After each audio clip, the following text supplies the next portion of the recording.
मध्य प्रदेश के बुरहानपुर में भाजपा ने अपने प्रत्याशी घोषित कर दिए हैं। प्रत्याशी अधिकृत प्रत्याशी हैं पूर्व मंत्री अर्चना जगदीश। वहीं नेपानगर में मंजू दादू को चुना है पार्टी ने। ऐसे में चुनाव की तैयारियां क्या है, हम ये जानेंगे भाजपा जिलाध्यक्ष मनोज जदवे से। ये मैनेजमेंट गुरु के नाम से जाने जाते हैं। इनके मैनेजमेंट के बल पे ही कई चुनाव जीते हैं और माइक्रो मैनेजमेंट का जो नाम है तो वो मनोज जदवे पर सटीक जमता है। भैया, क्या चुनाव की तैयारी है? समय कम बचा। हाँ, बिल्कुल सही बात है। समय एकदम कम है और काम ज़्यादा है, लेकिन हमारी तैयारी पिछले कई दिनों से चल रही है। हमारा बूथ तक का मैनेजमेंट बहुत अच्छा है। बूथ तक की हमारी सारी कमेटियाँ बनने प्रभारी तक हमारे बन चुके हैं और हमारे अभी शक्ति शक्ति सम्मेलन भी हमारे 17, 18, 19 में संपन्न हुए हैं। तो हमारी तैयारी ज़मीन पर तो बहुत मजबूत है और अभी जैसे नामांकन हमारा दाखिल हो जाएगा दोनों सीटों पर, हमारे बड़े नेताओं का भी दौरा लगभग यहाँ पर बन रहा है। अब 29 तारीख को माननीय मुख्यमंत्री जी धुलकोट आ रहे हैं, तो यहाँ बड़े नेताओं को दौरा भी होगा और कुछ बड़ी सभाएं भी यहाँ पर हम लोग 29 करेंगे। तारीख को सीएम शिवराज सिंह चौहान बुरहानपुर में रहेंगे। जी, 29 तारीख को मुख्यमंत्री जी धुलकोट में एक सभा को संबोधित करेंगे दोपहर में। अच्छा, तो नेपानगर नेपाल बुरहानपुर के परिवेश में देखें तो अभी यहाँ की क्या स्थिति है? बुरहानपुर में भी संगठनात्मक तौर से हम लोग बूथ लेवल पे अच्छा हमारा काम है और मुझे लगता है कि हम लोग चुनाव जीतेंगे। अभी जो 2 दिन से नई परिस्थिति बनी है इसमें चौहान के बेटा अशोक सिंह चौहान वो भी कहीं ना कहीं टिकट की दौड़ में शामिल थे, लेकिन प्रत्याशी शायद नहीं बन पाए। तो उनका जो आक्रोश है या उनकी जो बगावत है उसको कैसे डैमेज को कंट्रोल करेगी? देखिए, उनकी भी चुनाव लड़ने की इच्छा थी और भी कई लोगों की चुनाव लड़ने की इच्छा थी, लेकिन टिकट तो एक को मिलता है। तो उनकी इच्छा थी तो उन्होंने अपनी इच्छा जाहिर की। अब वो मुझे ध्यान में आया है कि वे भी कहीं न कहीं चुनाव लड़ने की तैयारी में हैं। तो हमने इसकी पूरी जानकारी हमारे केंद्रीय भोपाल कार्यालय को, संभाग कार्यालय को दे दी है और उनको समझाइश के लिए प्रयास किया जा रहा है और मुझे लगता है कि वो समझेंगे और पार्टी के लिए काम करेंगे। उन्होंने फॉर्म उठा लिया है, यदि वो फॉर्म भरते हैं तो ऐसे में जो बगावती नेता है उन पे कोई एक्शन लेगा संगठन? नहीं, संगठन की हमारे अनुशासन की समिति होती जी। है। यदि कोई पार्टी के खिलाफ चुनाव लड़ता है तो निश्चित रूप से पार्टी उस पर एक्शन लेती है। हमने पूर्व चुनाव में भी हमने एक्शन लिया है। जो सहयोगी होते हैं वो भी कहीं ना कहीं कार्रवाई के दायरे में आते देखिए, जो भी पार्टी के सिम्बोल के खिलाफ जाते हैं, पार्टी निश्चित रूप से पार्टी की अनुशासन समिति होती है, उसमें विषय जाता है और वहाँ से प्रदेश लेवल पे उस पे कार्रवाई होती हैं। नेपानगर से मंजू दादू हैं, वहाँ पे फिलहाल भाजपा में कोई विरोध के स्वर नहीं है, तो उस सीट पे हम कितनी जीत परसेंटेज में मान के चल रहे हैं?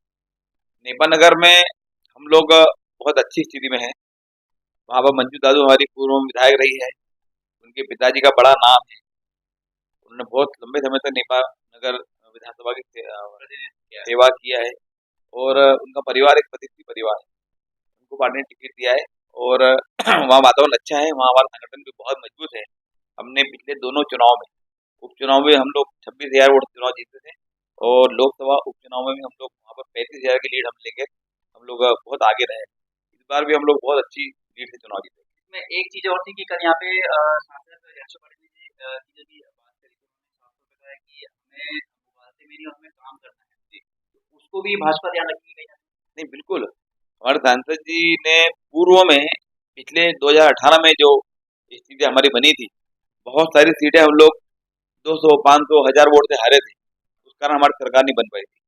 तो उन्होंने एक संकेत दिया कि हम लोग कभी-कभी और कॉन्फ्रेंस में आते हैं। बहुत अच्छा प्रचार होता है या बहुत बड़े नेता हमारे यहाँ आ जाते हैं, हमको लगता है हम आराम से चुनाव जीत जाएँगे। लेकिन अंतिम समय तक हमने काम करना चाहिए। हमारा वोट जब तक हमारा पोलिंग बूथ तक नहीं पहुँच जाता, हमारा बटन नहीं दब जाता कमल का, तब तक हमने काम करना चाहिए। किसी प्रकार के मुगालसे में हमने नहीं रहना चाहिए। ऐसा हमारे सांसद जी का हमारा कहना। कांग्रेस को कितनी बड़ी चुनौती मानते हैं? देखिए, कांग्रेस हमारे लिए कभी बड़ी चुनौती रही नहीं। कांग्रेस के पास ना नेता है, ना कोई विचार है और अभी आप देख रहे हैं कांग्रेस का उम्मीदवार जब से घोषित हुआ है, उनके पुतले जल रहे हैं। 23 दोनों उनके 23 पार्षदों ने इस्तीफा दे दिया। अभी आधी आधी से ज्यादा कांग्रेस भोपाल में जमी हुई है। अभी भी वो टिकट बदलने के चक्कर में है। टिकट बदल दो, नहीं तो उसको लड़ा देंगे, उसको निपटा देंगे। कांग्रेस का ये राह है, तो हमको कांग्रेस की कोई चुनौती नहीं है और हम लोग यहाँ निश्चित रूप से दोनों सीट पर अच्छे वोट से चुनाव जीतेंगे। ठाकुर सुरेंद्र सिंह जी कितनी बड़ी चुनौती? वे पिछली बार जब वो चुनाव जीते थे, उस समय की कुछ परिस्थितियों के कारण वो चुनाव जीत गए थे कुछ वोटों से, लेकिन पिछले 5 साल का जो उनका कार्यकाल था, वो कोई जनता उस कार्यकाल से खुश नहीं है और उन्होंने कोई भी ऐसी बड़ी उपलब्धि इस बुरहानपुर विधानसभा को नहीं दी कि जिससे जनता उनको वोट दे। चलिए बढ़िया। तो ये थे भाजपा जिलाध्यक्ष मनोज लदवे जो माइक्रो मैनेजमेंट के लिए जाने जाते हैं और ये अभी 100% श्योर हैं, ये मान के चल रहे हैं कि भाजपा दोनों ही सीटों पर जीत रही है, नेपा नगर में भी और बुरहानपुर में भी। और जो डैमेज है उसे कंट्रोल समय रहते कर लेंगे। मनोबल का समय भी चलेगा। हालांकि मैनेजमेंट के थ्रू कहीं ना कहीं जो बगावती तेवर दिखा रहे हैं नेता, उन्हें कहीं ना कहीं समझाइश देकर मना लिया जाएगा ताकि भाजपा को नुकसान ना हो। हमारी खबरों को देखने के लिए लाइक करें, शेयर करें, सब्सक्राइब करें ताकि आपको लेटेस्ट खबर मिले। यदि खबर आप फेसबुक पे देखें तो उसको फॉलो करें। सुभाष गुर्जर के साथ संजय दुबे, बुरहानपुर। बुरहानपुर की पल पल की लेटेस्ट खबरों को देखने और सुनने के लिए हमारा चैनल जरूर सब्सक्राइब करें।